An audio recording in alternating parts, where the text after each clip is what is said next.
بسم اللہ الرحمن الرحیم۔ وائز@RA کے معزز ناظرین السلام علیکم۔ ناظرین، آج ہم آپ کو بتاتے ہیں کہ کتا کتنا عجیب جانور ہے۔ یوں تو کتا ایک نجس جانور ہے، اس کا چھونا بھی ناپاک ہے، اس کا جھوٹا بھی ناپاک ہے، اس کا لہب بھی ناپاک ہے اور اس کو چھونا بھی ناپاک ہے۔ ناظرین، کتے کو ایک وفادار جانور سمجھا جاتا ہے اور اس کی وفاداری کی مثالیں دی جاتی ہیں، لیکن ناظرین، کتے میں وفاداری کے علاوہ بھی بہت ساری خصوصیات پائی جاتی ہیں۔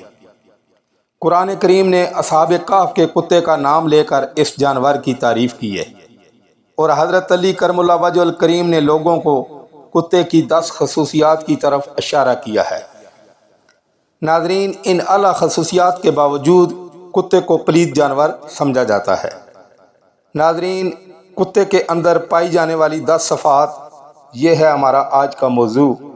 ویڈیو میں آگے بڑھنے سے پہلے اگر آپ ہمارے چینل وائز@RA پر نئے ہیں تو چینل کو سبسکرائب کریں اور بیل آئیکن کو پریس کریں تاکہ آنے والی مزید ویڈیو آپ تک آسانی سے پہنچ سکیں۔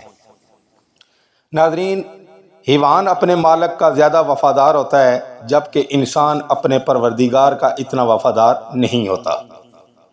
حضرت حسن بصری رحمۃ اللہ علیہ فرماتے ہیں کہ کتے کے اندر 10 صفات ایسی ہوتی ہیں کہ ان میں سے اگر ایک بھی انسان کے اندر پیدا ہو جائے تو انسان ولی اللہ بن سکتا ہے۔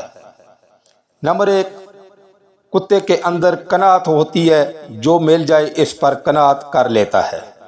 یہ قانعین یا صابرین کی علامت ہے۔ نمبر 2، کتا اگر بھوکا رہتا ہے تو یہ صالحین کی نشانی ہے۔ نمبر 3، اگر کوئی اس پر زور کی وجہ سے غالب آ جائے تو یہ اپنی جگہ چھوڑ کر دوسری جگہ چلا جاتا ہے، رازحین کی علامت ہے۔ نمبر 4، اگر اس کا مالک اس کو مارے بھی تو یہ مالک کو چھوڑ کر نہیں جاتا، تو یہ مدیران صادقین کی نشانی ہے۔ نمبر 5، اگر اس کا مالک کھانا کھا رہا ہو تو باوجود طاقت اور قوت کے اپنے مالک سے کھانا نہیں چھینتا، دور سے ہی بیٹھ کر دیکھتا رہتا ہے، یہ مساکین کی علامت ہے۔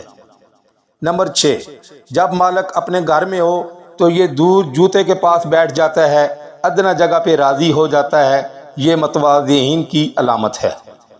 نمبر 9، اگر اس کا مالک اسے مارے، تھوڑی دیر کے لیے چلا جائے، پھر مالک دوبارہ اسے ٹکڑا ڈال دے، دوبارہ آ کر کھا لیتا ہے، اس سے ناراض نہیں ہوتا، یہ کاشحین کی علامت ہے۔ نمبر 8، دنیا میں رہنے کے لیے اس کا اپنا کوئی گھر نہیں ہوتا، یہ متوکلین کی علامت ہے۔ نمبر 9، رات کو بہت کم سوتا ہے، یہ محبین کی علامت ہے۔ نمبر 10، جب مرتا ہے اس کی کوئی میراث نہیں ہوتی، یہ زاہدین کی علامت ہے۔ ناظرین، غور کریں، کیا ان صفات میں سے ایک بھی صفت ہم میں موجود ہے؟ ناظرین، پھر ملیں گے ایک نئی ویڈیو کے ساتھ۔ اللہ حافظ۔